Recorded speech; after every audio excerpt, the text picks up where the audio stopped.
नमस्कार, good morning मेरे प्यारे दोस्तों। Welcome to curiously education. मैं हूं Prashant Mawani. I hope you all are in good. आप देख रहे हैं एडिटोरियल्स एंड आर्टिकल्स एनालिसिस।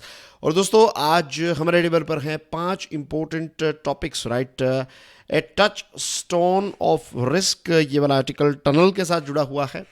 ठीक है, इसमें जिस प्रकार का रेस्क्यू हुआ और क्या लेसन हम सीख सकते हैं उसके साथ जुड़ा हुआ है। और एनवायरनमेंट को लेकर काफ़ी सारी चीज़ें इसमें लिखी गई हैं। It's an hot topic of course.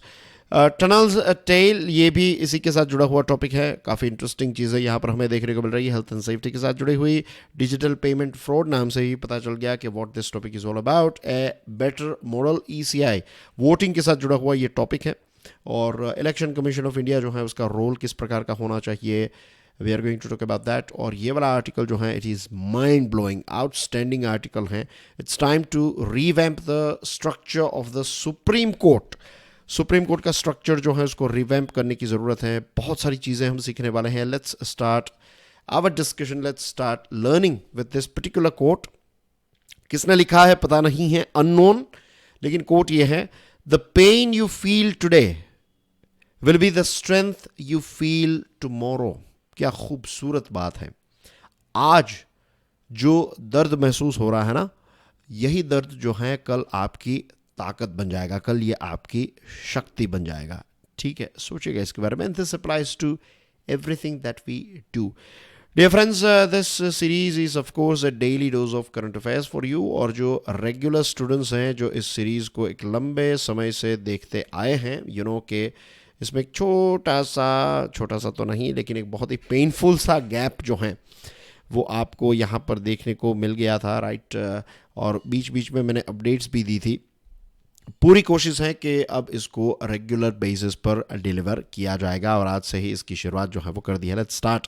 A touchstone of risk, extra precautions need to be in place while craving through mountains.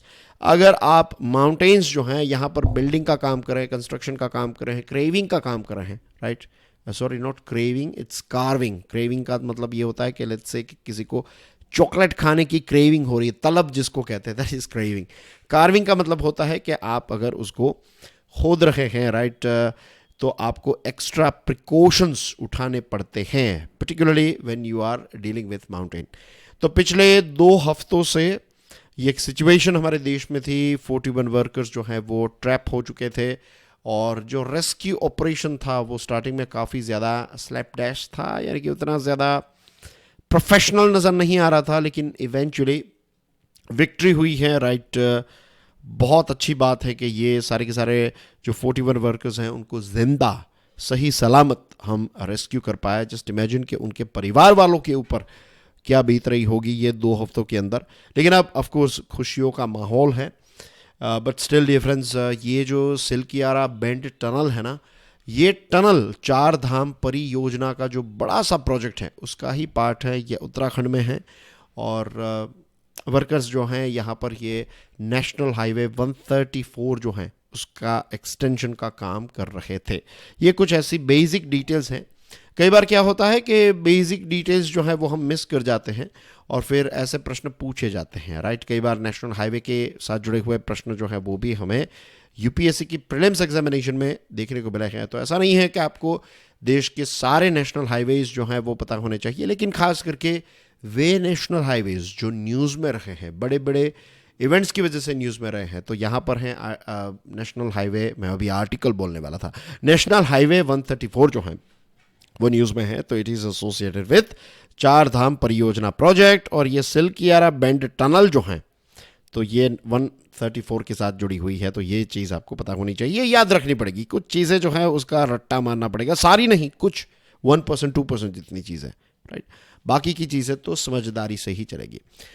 चलिए अब देखिए, प्रोजेक्ट जो है रियलिटी में अगर आप देखें, हाइंडसाइट में देखें, तो प्रोजेक्ट जो है वो स्टार्ट ही नहीं होना चाहिए था। मीन्स ये जो 4 धाम परियोजना है, इस चीज़ को लेकर कितने सारे कंसर्न्स अलग अलग लोगों ने उठाए थे, राइट। एनवायरमेंटलिस्ट्स जो हैं उन्होंने कहा था, साइंटिस्ट्स ने कहा था, लोकल लोगों ने भी कहा था कि ये प्रोजेक्ट अगर चलेगा तो इसमें बहुत सारी चीज़ें जो है वो गलत हो सकती हैं, पहाड़ों को नुकसान होगा वगैरह वगैरह। लेकिन चार धाम परियोजना जो है ये 900 किलोमीटर का जो रोड है इसको वाइड करने का काम है। तो सरकार ने कहा कि नहीं, ये चीज़ तो हमें करनी ही करनी है। और लैंडस्लाइड भी हमने काफ़ी न्यूज़ में देखी ना, लैंडस्लाइड्स इसी साल की बात करें 2023 में सुप्रीम कोर्ट तक ये मैटर गई, लेकिन फिर सरकार ने कहा कि ये नेशनल सिक्योरिटी के पॉइंट ऑफ व्यू से इम्पोर्टेंट है। तो फिर सुप्रीम कोर्ट ने, पसंद तो नहीं था सुप्रीम कोर्ट को अगर आप उस पूरे केस को स्टडी करेंगे, लेकिन सुप्रीम कोर्ट ने कहा कि चलो नेशनल सिक्योरिटी के नाम पर आप डिमांड कर रहे हैं तो फिर हम कुछ नहीं कह सकते, आगे बढ़िए इसमें। और जो एनवायरमेंट इम्पैक्ट असेसमेंट है, EIA है, राइट, इसको भी जिस प्रकार से आप समझ लीजिए कि ग्रीन सिग्नल दिया है, right, unusual avoidance of comprehensive environment impact assessment, बड़ा प्रोजेक्ट जो होता है ना, तो उसमें आपको EIA करवाना पड़ता है। सरकार ने क्या कहा पता है? सरकार ने इस पूरे बड़े प्रोजेक्ट जो मान लीजिए कि ये पूरा प्रोजेक्ट है, राइट, मान लीजिए कि ये पूरा एक रोड है, this is A and this is B। तो सरकार ने क्या किया कि नहीं नहीं, ये A B नहीं है। सरकार ने कहा यहाँ पर B है, फिर B to C एक अलग प्रोजेक्ट है, C to D अलग प्रोजेक्ट है। तो इस प्रकार से छोटे छोटे टुकड़ों में इस प्रोजेक्ट को बांट दिया। तो ये जो यहाँ पर जिसने भी ये आइडिया दिया है, बहुत ही स्मार्टनेस उन्होंने दिखाई है। लेकिन याद रखिए, आपकी स्मार्टनेस जो है ना, आप शायद चतुराई से आपने इस प्रोजेक्ट को तो ग्रीन सिग्नल दिलवा दिया, लेकिन एथिकली अगर आप देखेंगे तो यू विल फाइंड कि कितने सारे लोगों के साथ आने वाले भविष्य में भी कितनी सारी गलत चीज़ें होगी, यहाँ पर लैंडस्लाइड्स और न जाने क्या क्या चीज़ें होगी। और इसका मतलब ये भी नहीं है कि हिमालयन रीजन में किसी भी प्रकार का इंजीनियरिंग काम नहीं होना चाहिए, ऑफ कोर्स होना चाहिए, राइट। हिमालयन रीजन के लोग जो हैं उनको भी उतना ही अधिकार है डेवलपमेंट का जितना मेरा और आपका है। हम प्लेन्स में रहने वाले लोग जो है ना, मैदानी इलाकों में रहते हैं, तो हमें यहाँ पर सारी चीज़ें थोड़ी ईजिली मिल जाती हैं। हिमालयन रीजन में चीज़ें जो हैं वो काफ़ी डिफ़िकल्ट होती है, तो वहाँ पर तो इसकी बहुत ज़्यादा ज़रूरत है। तो वहाँ के लोगों की रिक्वायरमेंट भी हमें ध्यान में रखनी है। लेकिन ये सारी चीज़ें जो है ना, ये एनवायरनमेंट के कॉस्ट पर नहीं, और सारा एनालिसिस जो है, थरो एनालिसिस करने के बाद ये हमें देखना पड़ेगा कि इसके जो कहते हैं ना कि जो रिस्क कितने हैं, बेनिफिट्स कितने हैं, कॉस्ट एंड बेनिफिट्स, ये सारी चीज़ों का आई वुड से एक स्वॉट analysis. Do you know what is स्वॉट analysis? SWOT। तो ये चार चीज़ें जो हैं वो एनालाइज की जाती हैं। S यानी कि strength, weakness, opportunities and threats.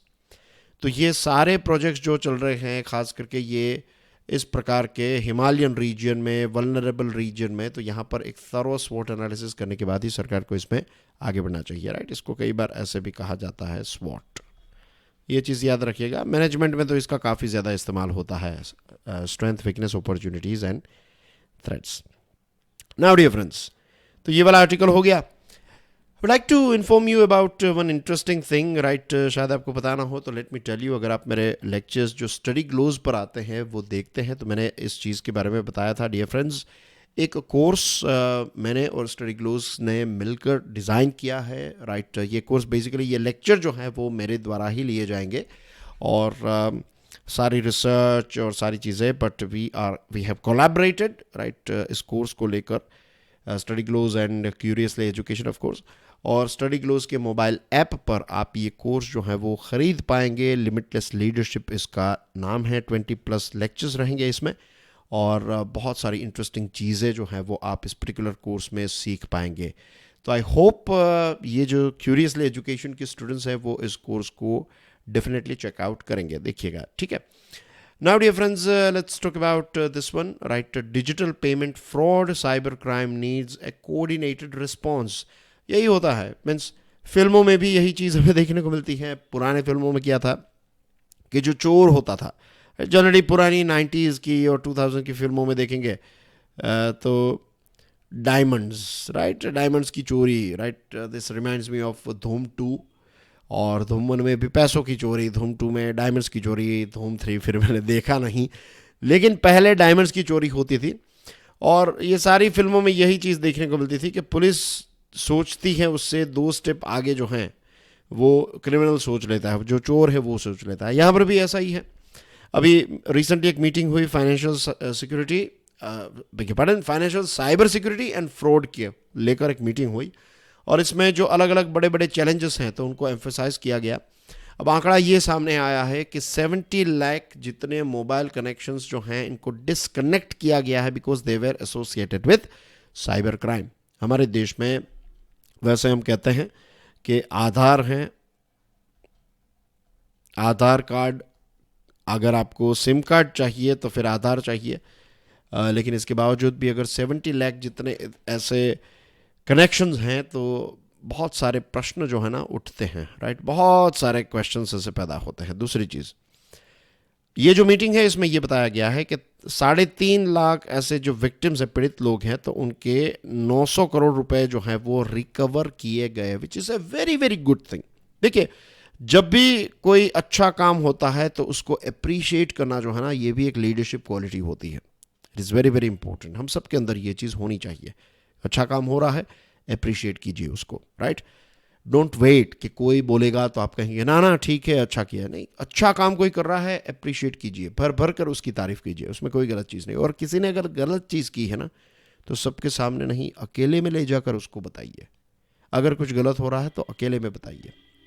This is basic mannerism. लेकिन अनफॉर्चुनेटली ऑनलाइन ज़माने में ये सारी चीज़ें जो हैं वो लोगों की छूट रही है। But this is very very bad कि अगर किसी को ऑनलाइन कुछ भी बका जा रहा है तो that is not right. Anyways, this applies online and offline, right. कई लोगों की ये आदत होती है कि 10 लोगों के बीच में किसी को डांट देंगे। This is not right at all. Okay, तो ये अच्छी बात है, this is a good thing जिसको हम अप्रिशिएट करते हैं। लेकिन मेरे कुछ प्रश्न जो हैं वो दिमाग में ये उठते हैं, what about the facts and figures about वो सारे केसेस जहां पर पैसों की रिकवरी नहीं हुई है। तो कितने ऐसे पीड़ित हैं और कितने करोड़ों रुपए जो हैं वो रिकवर नहीं हो पाए हैं। इस प्रकार के फैक्ट्स जो हैं वो भी शेयर करने की रिक्वायरमेंट है। Cyber threats constantly evolve, exposing vulnerabilities. नई नई सिस्टम्स जो हैं वो आती रहती हैं और इसी की वजह से बैंक्स जो हैं उनको भी अपनी सिस्टम्स जो हैं उनको बीफ अप करना पड़ता है, राइट। और फोकस जो है वो प्रिवेंशन पर है। फिर अगर लेट्स से प्रिवेंट नहीं कर पाए तो डिटेक्ट करना, और डिटेक्ट करने के बाद उस पर एक्ट करना। ये ट्रायंगल जो है ये परफेक्टली अगर काम करेगा तभी हम इस प्रकार के केसेस को रोक पाएंगे। और आज के ज़माने में अब जो चोर है ना, वो जो पुराने चोर स्टेशन पर हमारा पॉकेट मार लेते थे, अब ये सारी चीज़ें धीरे धीरे जो है वो ख़त्म होती जाएगी।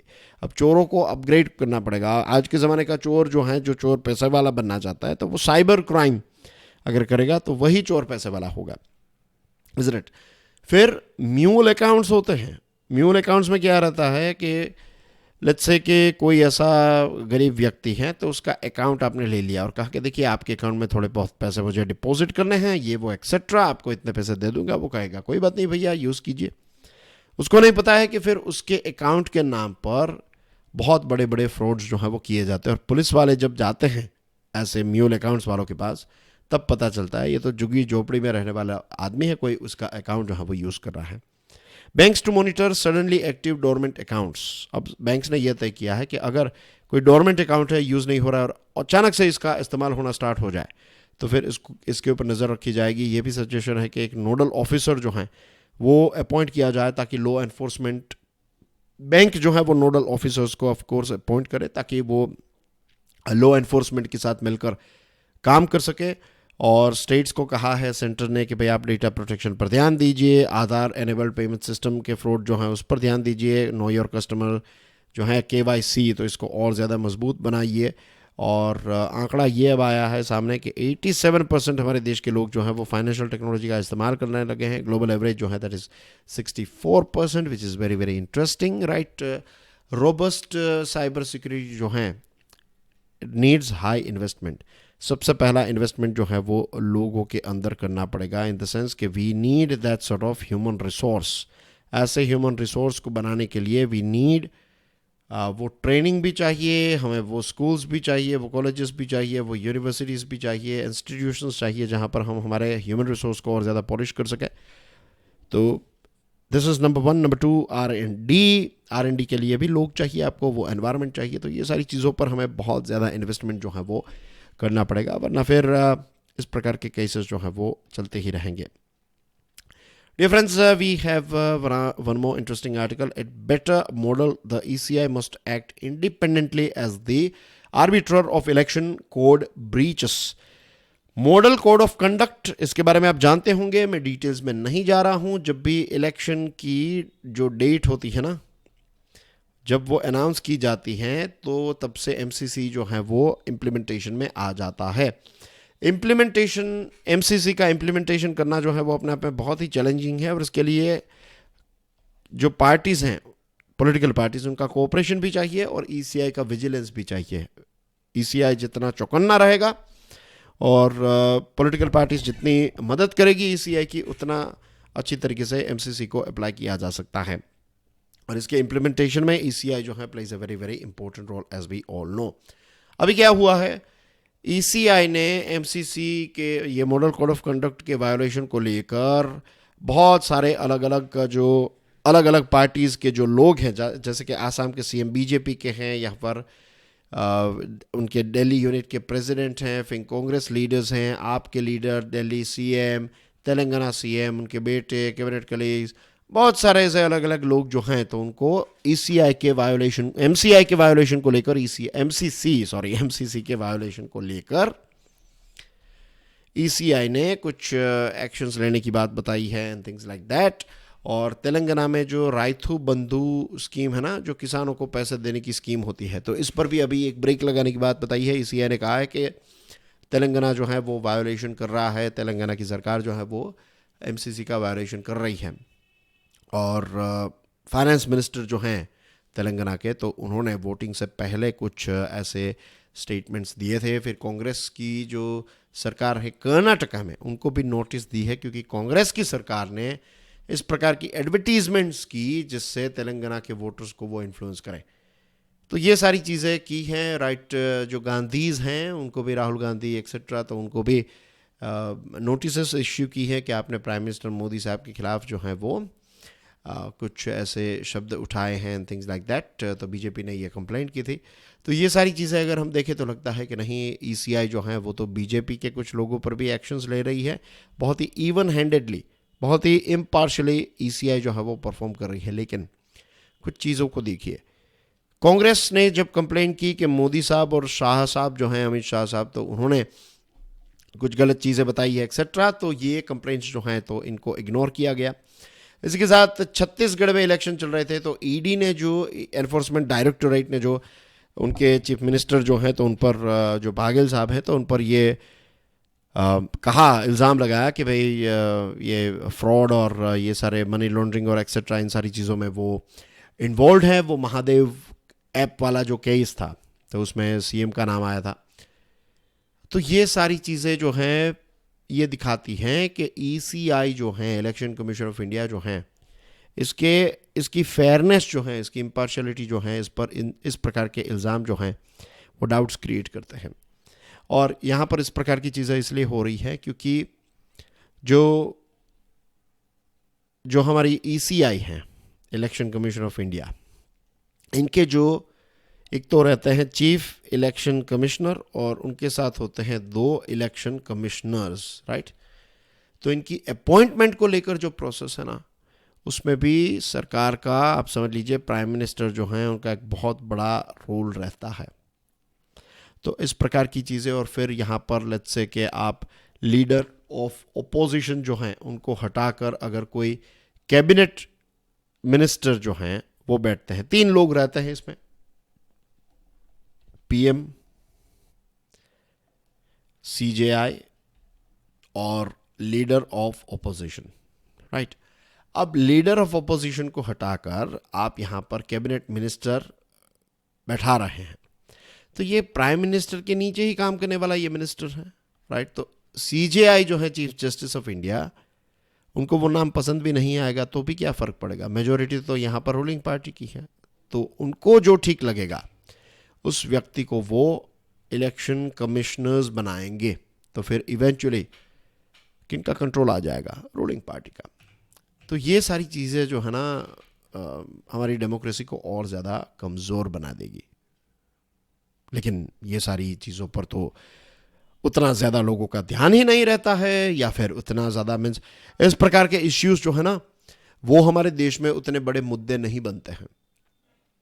Now It's time to revamp the structure of the Supreme Court. The work of the Supreme Court could be split so that there is a final court of appeal and a permanent constitution bench to ensure greater judicial stability and consistency. समझ में आ रही है बात? Supreme court जो है ना, उसके structure को रिवैम्प, इसको रीडिज़ाइन करने की बात चल रही है। और यहाँ पर यह बताया जा रहा है कि सुप्रीम कोर्ट जो है ना, इसको स्प्लिट कर देने की ज़रूरत है। तो एक है फाइनल कोर्ट ऑफ अपील और दूसरा जो है वो है फाइनल परमानेंट कॉन्स्टिट्यूशन बेंच। आगे बढ़े इससे, इस पर्टिकुलर टॉपिक में, उससे पहले कुछ चीज़ों को यहाँ से ही समझ लेते हैं, आगे चीज़ें जो है वो और ज़्यादा ईजी हो जाएगी। सुप्रीम कोर्ट में चेंजेस की ज़रूरत है? The answer is yes, of course ज़रूरत है। ज़्यादा जजेस चाहिए? यस, वी नीड मोर जजेस। और सुप्रीम कोर्ट कहाँ पर बैठती हैं? दिल्ली में बैठती हैं। अगर आप गुजरात से हैं, महाराष्ट्र से हैं, तो you know it very well कि वहाँ पर जाकर केस लड़ना कितना डिफ़िकल्ट है, कितने पैसे लगेंगे, कितना खर्च आपको बढ़ जाएगा। तो जो बेसिक सवाल उठता है कि क्या जस्टिस जो है वो एक्सेसिबल है, यहाँ से ही नो आ जाता है। जो पैसे वाले हैं वही ये केसेस जो है वो लड़ पाएंगे, बाकी जो middle class, lower middle class और गरीब लोगों के तो सोचना भी नहीं है कि वो सुप्रीम कोर्ट तक जाएंगे, राइट। इतने सारे एक्सपेंसेस, इतने खर्च रहते हैं उसमें। So this is the thing. तो अगर सुप्रीम कोर्ट की बेंचेस जो हैं वो अलग अलग जोन्स में आ जाए, तो लेट्स से दिल्ली में अगर परमानेंट कॉन्स्टिट्यूशन बेंच बैठे कि कॉन्स्टिट्यूशन के साथ जुड़े हुए केसेस जो हैं वो दिल्ली में जाकर लड़े जा सकते हैं, वरना बाकी के जो हैं अपील वाला केसेस, आपके साथ किसी पुलिस कमिश्नर ने बदतमीजी की, आपको मारा पीटा, तो क्योंकि राज्य ने आपको मारा पीटा है, आपके फंडामेंटल राइट्स जो हैं उनका उल्लंघन किया है, तो फिर आप दिल्ली जाने की ज़रूरत नहीं है। आपके ही अगर राज्य के अंदर या फिर कोई ऐसे 5-6 लोकेशंस जो हैं वहाँ पर जाकर, देश के 5-6 लोकेशंस में किसी भी नज़दीकी लोकेशन में जाकर अगर आप अपने केस फाइल कर सकते हैं और फिर आपको वहाँ से राहत मिल सकती है, वहाँ से न्याय मिल सकता है, तो आप समझिए कि कितने बड़े अलग अलग चेंजेस जो हैं वो हमारे देश में आने स्टार्ट हो जाएंगे। अब शुरुआत करते हैं। तो supreme court of India has 3 jurisdictions under the constitution. Constitution के तहत, संविधान के तहत 3 चीज़ें हैं सुप्रीम कोर्ट के पावर्स में। एक है ओरिजिनल ज्यूरिसडिक्शन, एक है एपेलेट और तीसरा है एडवाइजरी। ये सारी चीज़ों को समझेंगे, बहुत ईजी है, don't worry about it. Supreme court जो है ये कॉन्स्टिट्यूशनल कोर्ट भी है, कोर्ट ऑफ अपील भी है, और जो बेंचेस हैं उसकी साइज़ अलग अलग रहती हैं। ये सीजेआई तय करते हैं। सीजेआई जो है ये मास्टर ऑफ द रोस्टर हैं, और इसका मतलब ये रहता है कि जो रोस्टर है कि कौन सा केस, लेट्स से अगर निर्भया कांड वाला केस है तो ये कौन कौन से जजेस हैंडल करेंगे। अगर प्राइम मिनिस्टर मोदी साहब के खिलाफ कोई कंप्लेंट है तो ये कौन कौन से केसेस, कौन कौन से जजेस इसको हैंडल करेंगे।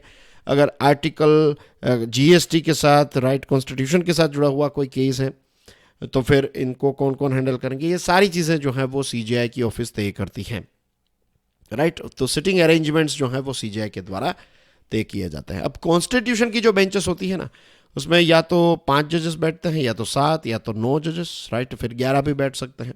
वो फिर अगेन तय किया जाता है by of course honourable chief justice of India. और कॉन्स्टिट्यूशनल लॉ के इश्यूज जो हैं इनको डील करती हैं of course constitutional benches. Article 145 सब आर्टिकल 3 जो है वो कॉन्स्टिट्यूशन बेंचेस को सेटअप करता है। मिनिमम 5 जजेस होने चाहिए as per article 143। Now supreme court जो हैं वो डिवीजन जो केसेस सुनती हैं, तो डिवीजन बेंचेस जो होती है तो उसमें 2 जजेस होते हैं, और फुल बेंच जब कहते हैं तो 3 जजेस होते हैं, ठीक है। और अलग अलग केसेस हैंडल करने का काम, जैसे कि फिल्म प्रोहिबिशन का काम है, पुलिस कमिश्नर ने अब्यूज़ किया, ये सारी चीज़ें, राइट। तो बहुत ब्रॉड ज्यूरिसडिक्शन रहता है। Entertaining public interest litigation, for example अगर कोई कुरान में से कोई पैसे डिलीट करने की बात है, सेकुलरिज्म को कॉन्स्टिट्यूशन में के प्रीएम्बल में से हटाने की बात है, तो इस प्रकार की बहुत सारी चीज़ें जो हैं वो पब्लिक इंटरेस्ट लिटिगेशन PIL के द्वारा जो है वो भी एंटरटेन करने का काम जो है वो सुप्रीम कोर्ट का रहता है। अभी सिचुएशन ये है कि 34 जजेस हैं और उनके सामने 79,813, आप याद रखने के लिए 80,000 केसेस जो हैं वो पेंडिंग हैं। और स्ट्रक्चरल चेंजेस जो हैं उसकी डिमांड जो है वो काफ़ी ज़्यादा बढ़ रही है। और chief justice of India DY Chandrachud साहब ने भी ये बताया है कि एक परमानेंट कॉन्स्टिट्यूशन बेंच जो है उसको बनाने की मीन्स बनाने के बारे में वो सोच रहे हैं। 11th लॉ कमीशन 1988 में जब आया था तो उसने भी कहा था कि सुप्रीम कोर्ट का डिवीज़न होना चाहिए, और डिवीज़न से क्या होगा, जस्टिस एक्सेस करना काफ़ी इजी हो जाएगा और लिटिगेंट्स के लिए फ़ीस जो है वो भी कम हो जाएगी, राइट। अभी क्या हो रहा है, अगर आप सुप्रीम कोर्ट में देखेंगे तो Punjab and Haryana, Allahabad, Delhi high court के जो केसेस होते हैं ना वो ज़्यादा आते हैं सुप्रीम कोर्ट में। गुजरात, फिर मद्रास हाई कोर्ट, दूसरी जो केरला हाई कोर्ट है, तो इनके केसेस आपको कम देखने को मिलेंगे क्योंकि डिस्टेंस है ना बहुत दूर, तो डिस्टेंस की वजह से केसेस वहाँ पर जाते ही नहीं हैं। तो इवेंचुअली आप समझ लीजिए कि लोगों को न्याय भी नहीं मिलता है, लोग वहाँ पर जाने के लिए तैयार नहीं रहते हैं, इसलिए क्योंकि कॉस्ट बढ़ जाता है, एक्सेसिबिलिटी के इश्यूज होते हैं। 229th लॉ कमीशन रिपोर्ट जो 2009 में आया था, तो उसमें यह रेकमेंड किया था कि दिल्ली, चेन्नई या फिर हैदराबाद, कोलकाता और मुंबई ऐसे 4 लोकेशंस पर सुप्रीम कोर्ट की बेंचेस होनी चाहिए, और ये सजेशन दिया था कि ये चारों लोकेशंस पर 6-6 जजेस हों। तो एक जगह पर 6, तो ऐसे आप समझ लीजिए कि कितने हो गए, 24 जजेस तो हैं, तो ये तो यहाँ पर ही ऑक्यूपाई हो जाएंगे, राइट। और रीजनल बेंचेस में वो बैठेंगे और यहाँ पर वो नॉन कॉन्स्टिट्यूशनल इश्यूज़ को ही हैंडल करेंगे। कॉन्स्टिट्यूशन बेंच जो है वो दिल्ली में बैठेगी, राइट। नेशनल इंपॉर्टेंस के केसेस जो हैं वो भी दिल्ली से ही हैंडल किए जाएंगे। अगर ऐसे डिविजन्स किए गए, टोटल 5 डिविजन्स हो जाएंगे ना, एक तो दिल्ली वाला डिवीजन और दूसरे 1, 2, 3, 4, तो ऐसे 5 डिविजन्स अगर किए गए या फिर 6 किए गए या फिर 10 किए गए, तो जस्टिस जो है वो और ज़्यादा एक्सेसिबल हो जाएगा। सुप्रीम कोर्ट जो है वो अभी 8 से 10 डिसीजंस, जो कॉन्स्टिट्यूशन बेंच है वो 8 से 10 डिसीजंस एन्युअली सुनाती है, एन्युअली। और अभी आप देखिए 2022 में 1263 डिसीजंस जो हैं उसमें से सिर्फ 4 जो हैं वो कॉन्स्टिट्यूशन बेंच के थे। तो वी कैन अंडरस्टैंड कि कॉन्स्टिट्यूशन की बेंच जो है वो अलग से हम बिठा सकते हैं, राइट, अलग से उसका एक बिल्डिंग हो सकता है और बाकी के डिविजन्स जो हैं वो क्रिएट किए जा सकते हैं। वैसे बहुत सारे अलग अलग प्रकार के केसेस जो हैं वो सुप्रीम कोर्ट सुनती है, और इसी के साथ जो एडवाइजरी रोल है ना उसमें यह है कि वो प्रेसिडेंट को लीगल और फैक्चुअल एडवाइस देने का काम जो है वो भी सुप्रीम कोर्ट का रहता है, राइट। तो बेसिकली दोस्तों, this are the points, division के जो फायदे हैं वो सारी चीज़ें हमने यहाँ पर कवर कर ली हैं, ठीक है। अब मुझे लगता है कि मुझे पेन का कलर जो है वो चेंज करना पड़ेगा। लेट्स कीप इट रेड, हाँ ये था ज़्यादा विजिबल रहेगा। Tunnels tales, Silk era should lead to national review of worker safety across sectors. Current laws don't work. 41 workers को रेस्क्यू किया, इसके बारे में बेसिक डिटेल्स हमने डिस्कस की, राइट। अब गवर्नमेंट ऑफ इंडिया का ये फ्लैगशिप प्रोजेक्ट था और उसमें अगर ये चीज़ हुई है तो दिस इंडिकेट्स कि एक बहुत बड़ा ब्लाइंड स्पॉट है। ये ब्लाइंड स्पॉट क्या है? Workers safety. हमारे देश में, पूरे देश में वर्कर्स सेफ्टी जो है इसको रिव्यू करने की ज़रूरत है। हमारे देश के वर्कर्स जो हैं कितने सारे हज़ारियस कंडीशंस में काम करते हैं, राइट। एक्सीडेंट्स, इंजरीज, फेटालिटीज़, ये सारी चीज़ें अंडर रिपोर्टेड है हमारे देश में। और हमारे देश में ना तो कोई ऐसा यूनिफॉर्म रिकॉर्ड है जो सारे राज्यों पर एप्लीकेबल हो। लेबर लॉज जो हैं उसमें सेफ्टी नॉर्म्स और ये सारी चीज़ें मेंशन की जाती हैं, लेकिन कंप्लायंस और मॉनिटरिंग कितनी पुअर है अभी हम सब जानते हैं। मीन्स मैनुअल स्कैवेंजिंग जो है वो जब देश आज़ाद हुआ तब बैन किया गया है, कॉन्स्टिट्यूशन के द्वारा बैन किया गया है। लेकिन आप न्यूज़पेपर देखिए, हमारे देश में एक महीने के अंदर आपको कम से कम 2-3 ऐसे मैनुअल स्कैवेंजिंग के केसेस जो हैं वो देखने को मिलेंगे, जिसकी वजह से अगर लेट्स से अंडरग्राउंड गटर में लोगों को उतारा गया और उसकी वजह से फिर उनकी मृत्यु हो गई। सो ऐसी बहुत सारी चीज़ें हैं, right. We can go on and on. और इससे पहले भी हमने कई बार डिस्कशन की है, पुराने लेक्चर्स अगर आप मेरे देखे होंगे then you know it very well कि हेल्थ एंड सेफ्टी को लेकर सबसे बड़ी चीज़ क्या है? अवेयरनेस ही नहीं है। हम एक्सपेंसिव कार्स खरीदते हैं लेकिन ये नहीं देखते हैं कि उनकी सेफ्टी रेटिंग क्या है, एनकेप में रेटिंग क्या है, राइट। एवरेज के चक्कर में 2-3 किलोमीटर आपको एवरेज कम मिलेगी, कोई बात नहीं, लेकिन सेफ कार खरीदिए, राइट।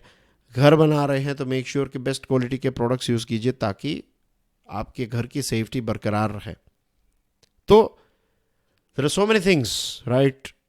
लेकिन in general health and safety जो है वो हमारे, I would say, when I से ब्लड में नहीं है, आई मीन टू से कि उन चीज़ को लेकर हम उतने ज़्यादा अवेयर नहीं है। सब चलता है काइंड ऑफ एटीट्यूड आज भी हमारे देश में काफ़ी ज़्यादा है।